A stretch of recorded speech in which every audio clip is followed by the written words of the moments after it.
Ini banyak pendapat para salafus saleh antara sahabat Abdullah bin Mas'ud, Umar bin Khattab menyebutkan masalah itu.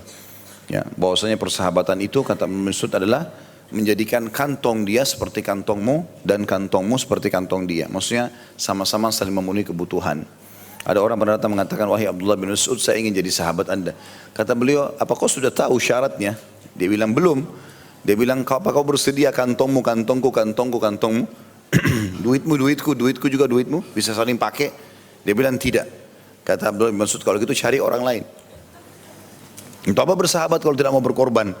Ada orang begitu, maunya cuma ditraktir saja, nggak mau traktir orang. Maunya dikasih hadiah, dia nggak mau kasih hadiah orang. Bakhil, pelit.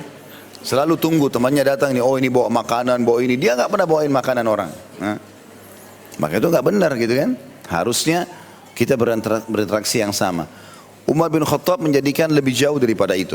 Ada seorang mengatakan, ini sahabat saya, dia tunjuk seseorang depan Umar bin Khattab. Umar tanya, kau udah safar sama dia belum? Udah pernah safar sama dia belum? Kata dia belum. Kata Umar, kau belum mengenalnya. Jadi salah satu bentuk persahabatan yang benar, pernah safar gak sama teman kita ini? Karena di safar itu teman-teman, kelihatanlah sifat asli seseorang. Orang capek, orang letih, harus berkorban. Kan kita butuh minum, butuh makan. Biasanya sahabat yang loyal itu, dia sibuk tuh. Dia sudah siapin ini, dia beli minuman, dia beli makanan, dia perhatian, dia dahuluin kita. Gitu kan. Mungkin kalau kita pergi ke kamar mandi atau apa, dijaga amanah barang kita. Gitu kan. Pada saat kita lagi ngobrol, dia perhatian. Maka itu loyalitas kelihatan. Orang kalau safar kan kadang-kadang ngantuk, capek, malas interaksi. Ya. Maka seperti itulah kurang lebih terlihat. Ini tolok ukur dari Umar. Artinya persahabatan perlu dalam Islam. Dan Nabi SAW mencontohkan beliau punya para sahabat. Dan kalau sudah menjadi sahabat, tentu kita dianjurkan orang-orang yang baik.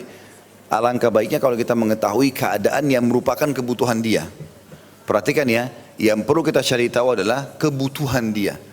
Bukan semua yang berhubungan dengan dia. Jadi nggak perlu teman-teman, ini kan sahabat saya harus tahu semua isi rumahnya. Enggak. Bukan begitu persahabatan. Ya. Ada orang begitu, ini rumah sahabat saya, dia masuk sampai ujung-ujung dapur belakang, naik ke loteng orang. Untuk apa? Ya. Kan rumah sahabat saya, nggak bisa. Saya bersahabat sama seorang teman saya, teman-teman sekalian, sudah lebih dari 10 tahun, 15 tahun. Ya. Dari pertama kami coba memulai usaha di Jakarta sama-sama, subhanallah, ya, saya masih ingat kami sama-sama naik taksi segala macam. Itu sampai sekarang rumahnya dia ada Masya Allah 2-3 lantai di daerah dan Mogot sana. Saya tidak pernah tahu lantai 2, lantai 3 itu ada apa. Saya nggak pernah tahu. Tidak pernah saya bilang saya mau lihat rumahmu dulu ya gitu. Saya kalau datang, Assalamualaikum warahmatullahi wabarakatuh, salaman sama dia. Dia ajak saya ke ruang tamu, saya ke ruang tamu. Jadi yang saya hafal itu dari pintu rumah masuk ke ruang tamunya. Atau ada ruangan sedikit dia taruh sebagai kantornya. Udah, kalau dia tidak persilakan saya tidak pergi. Artinya itu kan tidak perlu saya tahu. Tetapi kalau kebutuhan dia iya, saya cari tahu. Kalau kebutuhan dia.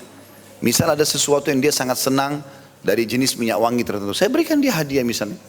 Atau misalnya dia butuh bantuan, dia telepon, Khalid saya butuh gini-gini. Baik, saya siapkan gitu kan. Maka itu yang dimaksud di sini persahabatan. Bagaimana kita menunjukkan loyalitas tapi tidak perlu mencari tahu hal-hal yang mungkin dia tidak suka.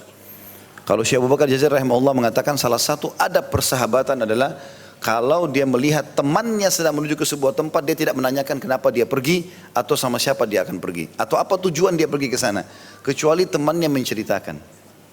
Itu salah satu adabnya, gitu kan?